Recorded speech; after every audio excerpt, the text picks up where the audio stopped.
kocap kacarita dina wanci geus sareureuk na kolot harita si Kabayan keur dipapatahan ku si Abah.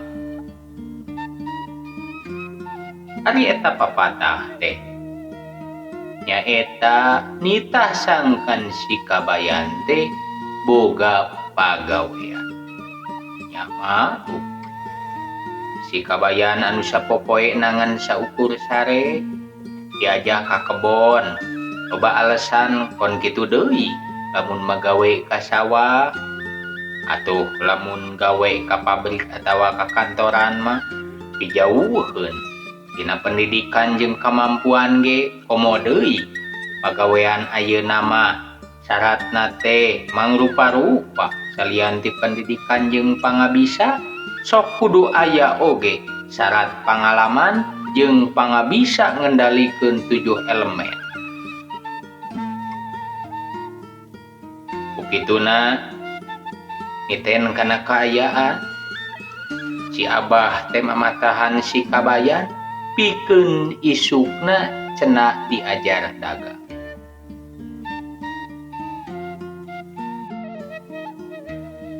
Yeuh Kabayan dengeukeun kumaneh adi ceuk Abah mah maneh teh ka sawah atuhmu mun kitu deui ka kebon gawe di Pak Haji teu lana ilaing mah Kabayan ari pamajikan mah pan kudu diresikoan maneh teh Kabayan. Nya atuh Abah eta mah wing ge ngatos atuh Abah. Temal si Kabayan nemalan ka si Abah. Aing kitu nama maneh ge nyaho ngarti dewek ge percaya.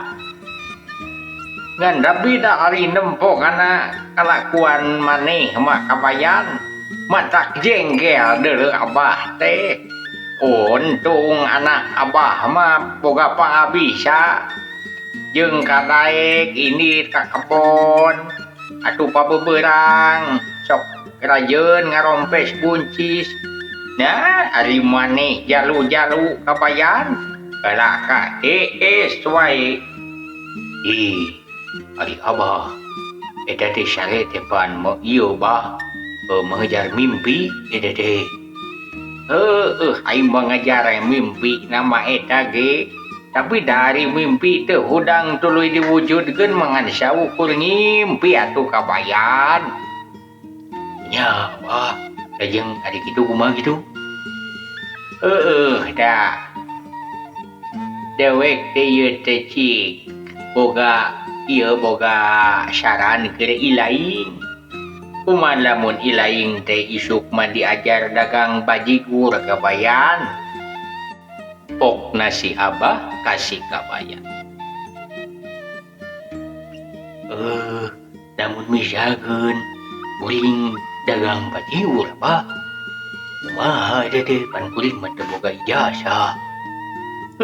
Da kituna. Pan ilaing mah ijazah teu boga da tadina atuh batur sakola ilaing kalah GS di saung. Madak geus ceuk dewek malah dagang bajigur deuleu era teh ilaing Kabayan. Izin kunaon Abah? Moal izin atuh. Kuring mah carogen bertanggung jawab Abah. Pasti kersa. Tembal si Kabayan sumangetna keranan.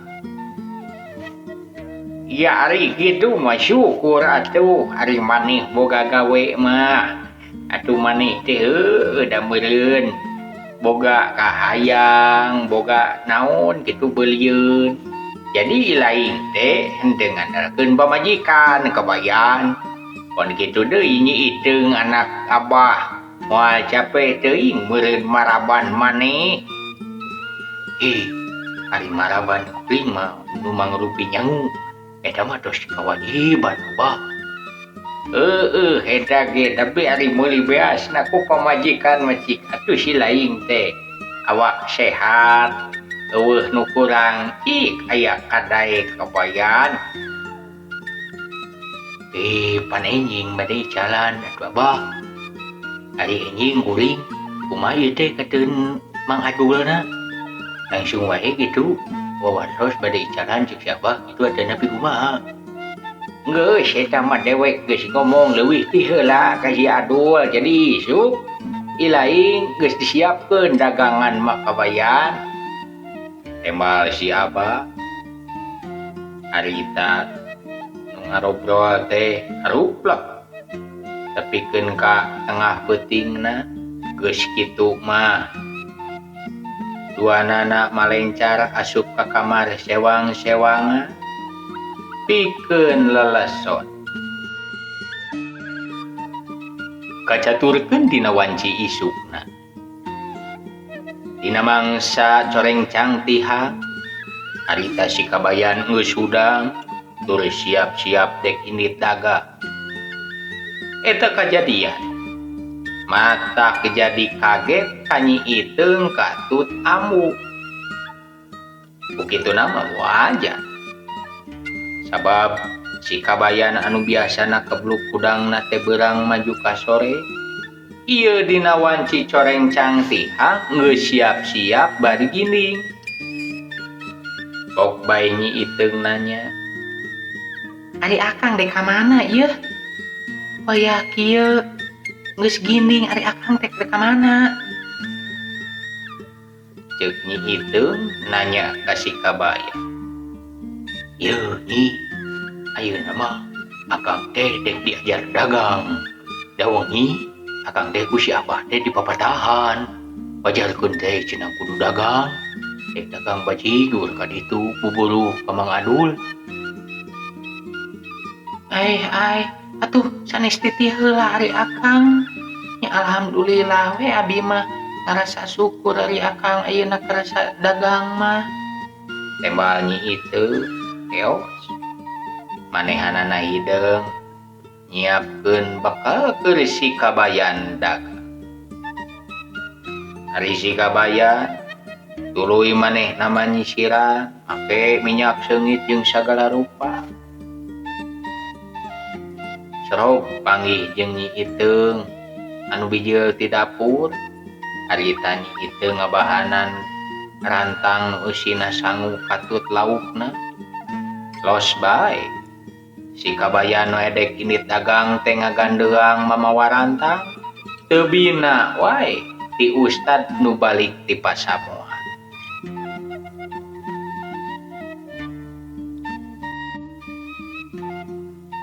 Dikacaturkeun lila di jalan. Harita si kabayan geus nepi ka hareupeun imah Mang Adul. Punten. Ceuk si kabayan. Mangga. Ka dieu kabayan, ka dieu, ka jero. Ieu mah abdi teh bade icalan. Icalan naon kabayan? Isuk keneh mamawa rantang naon eta teh eusina? Cingan dieu nempok. Ceuk Mang Adul nyangka nama si kabayan teh mawa dagangan. Padahal mah eta teh bakal tinyi euteung keur engke si kabayan tuang pabuturan. Ieu mah bakal kuring. Nyi iteung pan kuring teh dek dagang bajigur. Ceuk si Abah kuring teh cenah tinggal ka Mang. Pajarkeun si Abah cenah geus leuwih ti heula ngomong ka Mang na kitu. Bener ari eta mah kabayan ai sugan kuring teh maneh teh dagang naon kitu. Eta tuh manya edek indit dagang mamawa rantang aing mah teu bina teuing ti balik ti pasamuan. Kumaha kuring we eta mah. Tembal si kabayan bari leos maneh nama kapipir milihan roda keur dagang. Barang jog si kabayan mah milih roda nu pangalusna. Roda teh luwis da puguh anyar ngecek. Nempo kana sapangeusina dina roda. Bajigur geus siap kulup huy, goreng sampeuk, bala-bala rarabuan. sagala rupa nyampak dina eta roda. Aneh dek nu mana kabayan rodana? Aduh ieu mang meni Luis lebih nawit di baju kuring tinggali ngaceripit ieu. Cek si kabayan bari leungeuna nyekelan baju nembongkeun ka Mang Ad. Makaneh mah hari dagang mimiti jo langsung hayang roda nu alus tapi ken bae lah pek bae kumaha maneh we kabayan ngan omat kabayan engke maneh mulang dagang gelasna teh mun bisa mah balik teh kudu geus bersih kabayan karumahan di jalannya tong diantepkeun lila kotor sakitu we ti mang mah jung we atuh maneh geura mangkat ti ayeuna da lumayan ye panci wayah kieu mah sok aya wae nu meuli bajigur teh kabayan. Ya atuh ai kitu mah Mang Adul. Abdi permios bade mangkat. Ieu rantang simpen di mana nya? Cek si kabayan bari lieur mikiran eta rantang dek di ka mana. Nya atuh eta mah kumaha maneh kabayan dek dijingjing pe. Dek diasupkeun kana roda pek bae kabayan tah leos. Mang Adul geus nemalan si kabayan teh tuluy ngaleos naraptikeun keur dagangan nu sejen. Sedengkeun si kabayan bus manehna ngasupkeun rantang kana jero roda gancang bae manehna mah indi.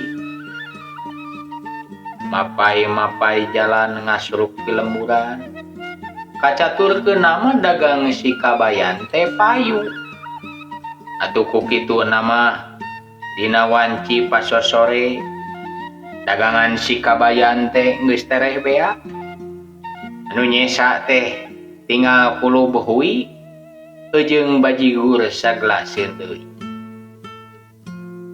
Si kabayan harita mah dek mulang jalana teh mapai-mapai sisi rel kereta api.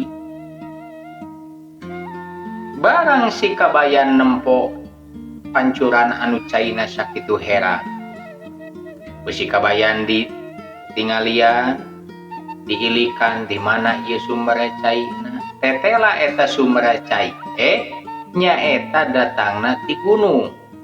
Atuh ku kitu mah sumber cai ti gunung mah geus pasti bersih. Kabayan gawat wae ngeluarkeun gelas-gelas kotor da ingat kana papatah dununganana yen balik teh ulah mawa gelas kotor. Depu si kabayan ngumbahan gelas geus kitu mah ku si kabayan teh dielapan ku sapu tangan beureuh. Barang si kabayan geus beres ngelapan gelas eta sapu tangan teh ku si kabayan teh dikibring-kibring. Maksudna mah ngagaringkeun sapu tangan. Nah eta mah aya kareta api ti belah wetan anu sakitu nyemprungna ngadadak ngerem cekit. Kareta api teh ngerem eureun lempeng pisan jeung rodana si kabayan. Harita masinisna ngeloal tina jandela kareta api tuluy nanya bari sumunur rewas. Aya naon ieu teh Mang? Mang, aya naon? Ceuk masinis. Teu aya nanaon agan. Ieu we kantun bajigur sagalaseun deui. Uih hiji bade. Eta masinis ngadenge jawaban si kabayan kitu manehna turun bari mamawa popongkol atuh si kabayan anu sieun. Harita si kabayan ngadodorong roda bari satak kebak lulumpatan nempo ka tukang eta masinis ngudag-ngudag ngan rokaya masinis anu diancikan ku nafsu. Harita ngudag si kabayan poho ngerem kereta api. Barang masinis ngalieup ka tukang kereta api geus maju jauh atuh masinis tina ngudag-ngudag si kabayan teh jadi ngudag-ngudag kereta api.